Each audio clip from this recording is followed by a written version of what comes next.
graciously hosting me once again in the White House. And second, I want to thank you for your friendship and for your leadership. From Jerusalem to Iran, from the Golan Heights to Gaza, you've proven time and again what I've said many times. You are the greatest friend that Israel has ever had in the White House. And Mr. President, you and I both know it's not even close. While you focus at home on making America great again, your leadership abroad is changing the world for the better, ending wars and advancing peace.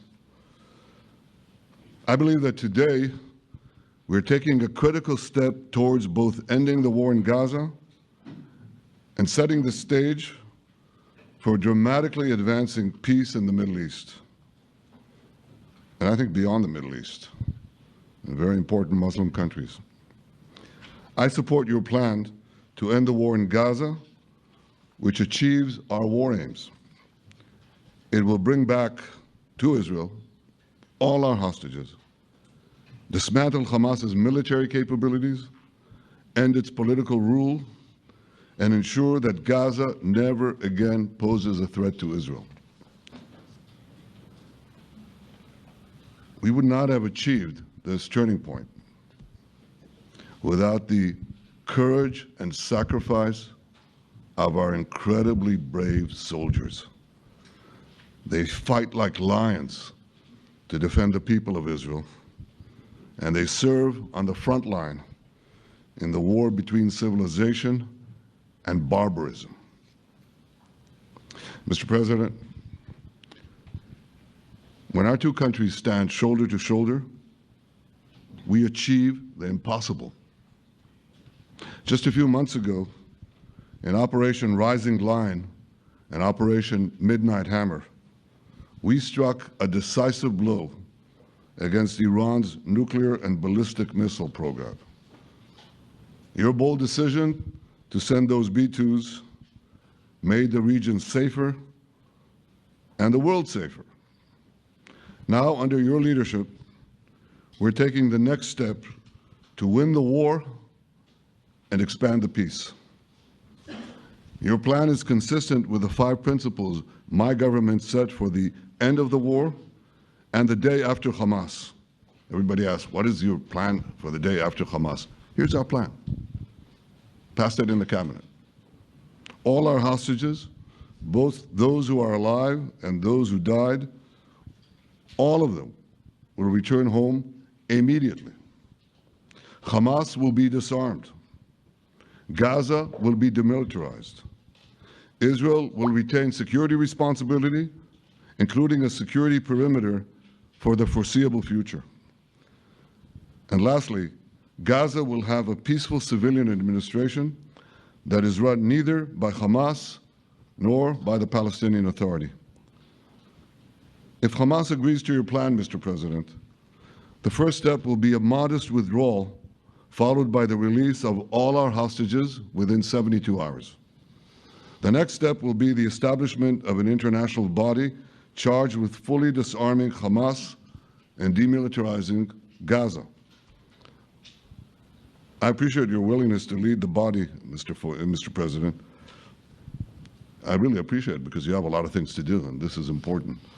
And it reflects the confidence that this will give everyone, that things will be followed up on all the commitments made. The fact that you're taking this on, I think, helps a lot to make sure that everything flows in the direction that we want.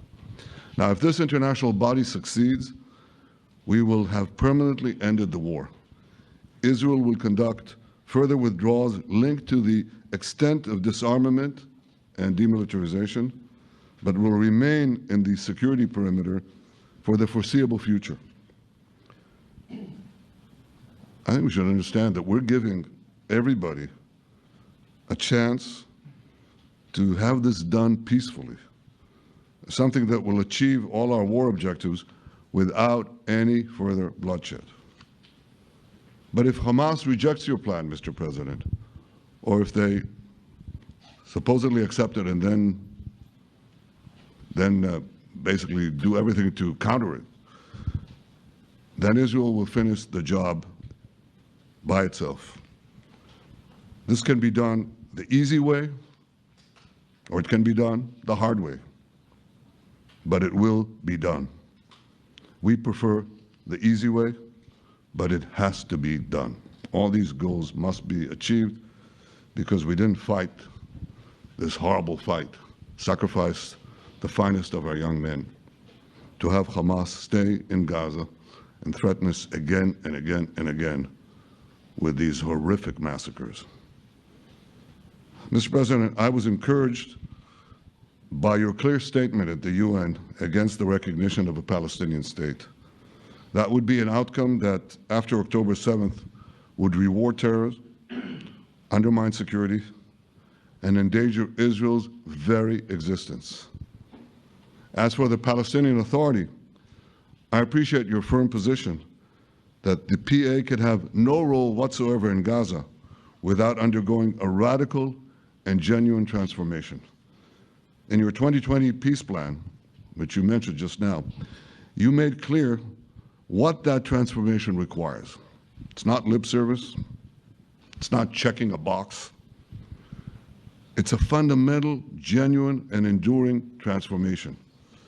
And that means ending pay to slay, changing the poisonous textbooks that teach hatred to Jews, to Palestinian children, stopping incitement in the media, ending lawfare against Israel at the ICC, the ICJ, recognizing the Jewish state, and many, many other reforms.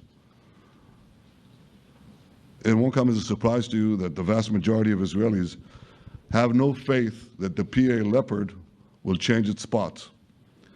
But rather than wait for this miraculous transformation, your plan provides a practical and realistic path forward for Gaza in the coming years, in which Gaza will be administered neither by Hamas nor the Palestinian Authority, but by those committed to a genuine peace with Israel.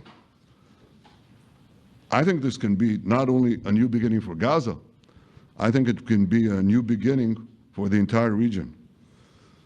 Under your leadership, we can re-energize, well, I've got to contribute my own, we can re-energize the Abraham Accords. That's what it's called in the original Hebrew, Abraham. Abraham is fine, Abraham, however you want to call it. Under your leadership, Mr. President, we can re-energize the Abraham Accords that we forged 5 years ago. We can expand them to many more Arab and Muslim nations that choose moderation over extremism. I think there's an opportunity here. It's not going to be easy. It's tough going. But I think if we succeed, you're absolutely right. We're going to open possibilities that nobody even dreamed of. But I think we dream of them. As you've told me, Mr. President, and you've told the world many, many times, you said, remember October 7th. Remember October 7th. And we do. We will never forget the horrors of October 7th, and we will do whatever is necessary to make sure they don't happen again. Since October 7th, Israel's enemies have learned a hard truth. Those who attack us pay a heavy price, but those who partner with us advance progress and security for their peoples. President Trump just said it. It's also in the Bible. It says, those who will bless you will be blessed, and those who will curse you will be cursed. And that's actually what is happening. We want the blessings. I think we've done a lot in the past 2 years to end the curse. We're not finished, but we've done a lot. And we've done a lot together to end the curse. I want to thank your entire team for their efforts to get to this point. I especially want to thank Steve Witkoff and Jared Kushner for their indefatigable work to bring Israel and Arab states in the region closer together. I am deeply grateful to both of them for their work. We had a phone call today just to make it clear. I said to the Prime Minister of Qatar, Israel was targeting terrorists, wasn't targeting Qatar. And of course, we regretted the loss of the Qatari citizen. It wasn't our target.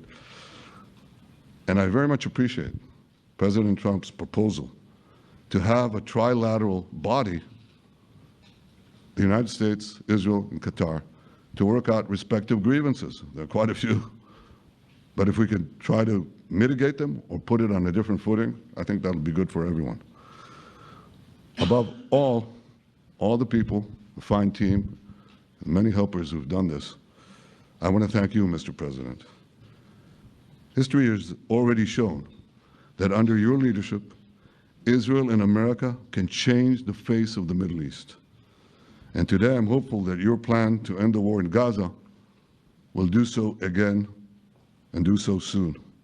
It will free our hostages, end Hamas's tyranny in Gaza, and enable a more secure and prosperous future for the peoples of our region.